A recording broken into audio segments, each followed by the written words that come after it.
तो आदेश महाराज। साध्वी जी, एक बात बताइए, आप राजनीति भी करते हो और धर्म के नाम पर भी आवाज उठाते हो, ये दोनों कनेक्शन कैसे चले हुए हैं जी? कनेक्शन नहीं, इनका एक बहुत बड़ी भूमिका है। आप ये देखिए, बिना ताकत के, बिना आराधना के, बिना शक्ति के किस तरह बीजेपी अपना स्थान बनाए हुए है। आप मानिएगा कि बीजेपी के लिए, नरेंद्र मोदी जी के लिए और देश के जितने बड़े स्तंभ हैं बीजेपी के अंदर जी, आज कैसे टिके हुए हैं जी। आपको पता है।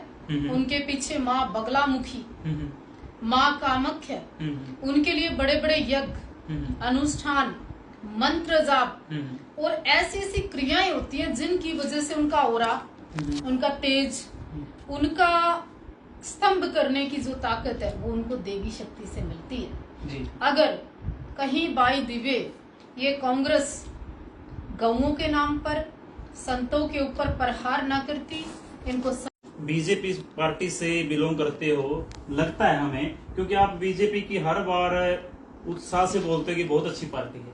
क्या कांग्रेस पार्टी ने जी गऊओं के ऊपर, मतलब जो भी आप बोल रहे हो ना, गऊओं के ऊपर अत्याचार करने का काम किया? देखिए, एक विषय आपको याद होगा, जब हमारे संत गौएं लेके दिल्ली की ओर कूच किया और गौ माता को राष्ट्र माता बनाने की बात की, तो संतों के ऊपर गोलियां चलवा दी। और ऐसे ऐसे काम है जिनको मैं गिनाने लग जाऊं तो कहीं दिल लग जाए। इन्होंने भारत माता को डायन कहा, इन्होंने संतों को भगवा आतंकवादी कहा, इन्होंने कभी राम मंदिर नहीं बनने दिया, इन्होंने हमेशा कहा राम मंदिर की बात आते एक मजाक। इन्होंने तो ऐसे ऐसे कार्य किए कि धर्म परिवर्तन, हिंदू से ईसाई हित में, अगर देश में सबसे बड़ी बीमारी फैल रही है तो हिंदू कन्वर्ट जो हो रहा है अंदर खाते, एक वाल्मीकि समाज के ऊपर इतना प्रहार ईसाई कर रहे हैं कन्वर्ट करने के लिए, वो फंडिंग जो इतनी मोटी विदेशों से, इटली से, कहीं से हो रही है, तो ये कनेक्शन कांग्रेस का ही है और किसी का नहीं। कांग्रेस का है।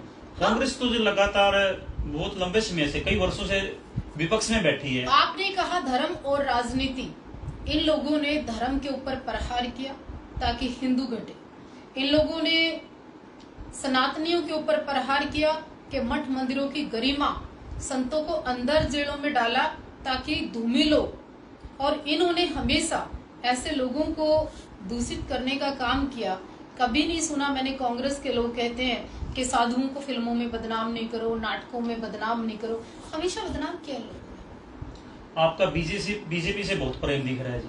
बहुत नहीं, जो राष्ट्र की बात करेगा, जो मेरे देश की बात करेगा, जो सनातन और भगवे की बात करेगा, मानवता की बात करेगा, राष्ट्र हित में जीवन समर्पित करेगा, आप मोदी जी से लेके बाकी भी सबको उठा के देख लो ना, जीवन ही समर्पित है इस राष्ट्र के लिए, तो क्यों नहीं बात करूं मैं इस पार्टी की। मुझे कोई चुनाव लड़ने की इच्छा नहीं है, नहीं मुझे कोई चुनाव इच्छा होगी आपकी शायद? नहीं, मैं राष्ट्र हित में काम करती हूँ। क्योंकि आप जब भी कोई बात करते हो तो बीजेपी के पक्ष में करते हो, तो उससे ये प्रतीत होता है कि क्या साध्वी देवा ठाकुर जी भी इलेक्शन लड़ना चाहती है?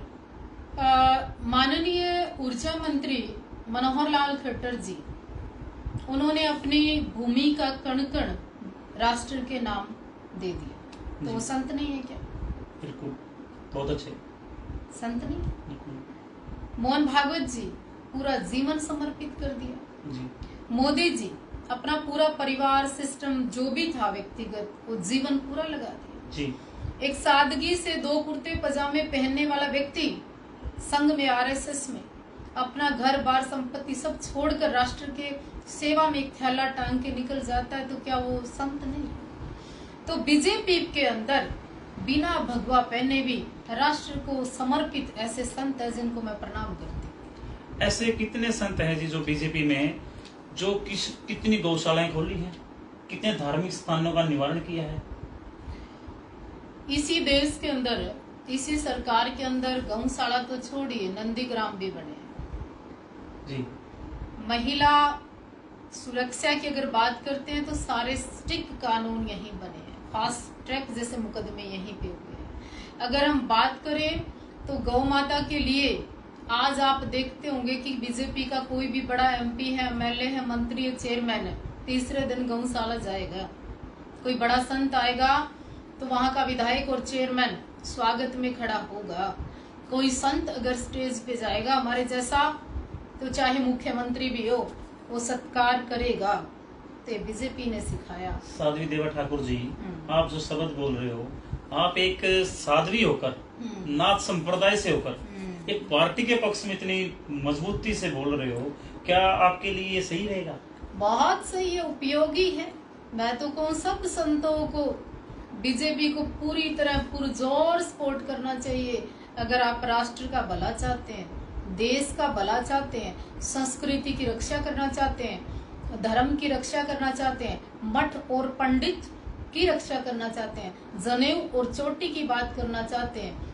और मैं सरकार से भी एक बात कहना चाहती हूँ, आपका चैनल बहुत लोग देखते हैं और रियल उस पे बात होती है कि ये जो पाखंडी है ना सीएम साहब, इनको पाखंडियों को सीएम साहब से निवेदन करना चाहती हूँ कि इन पाखंडियों को आप बुलाओ।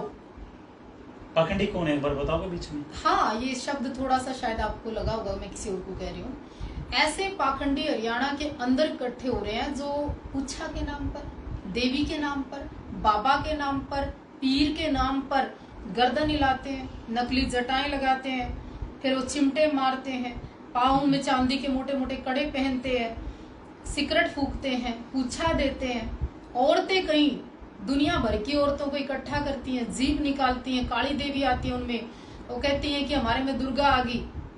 इन सब पाखंडियों को एक दिन बुला लो और सीएम साहब बुलाकर इनको पूछो कि पूछा दो भाई, और जिनकी पूछा सही नहीं आ, इन पे कार्रवाई करो, इनके ऊपर कानूनी एक्ट बढ़ाओ और चिमटे तो इनकी धुलाई करो। और हाँ, अगर इन पाखंडियों में दम है तो ये मैं साध्वी देवा ठाकुर चैलेंज करती हूँ, मेरा कुछ करके दिखाएं। साध्वी देवा ठाकुर जी,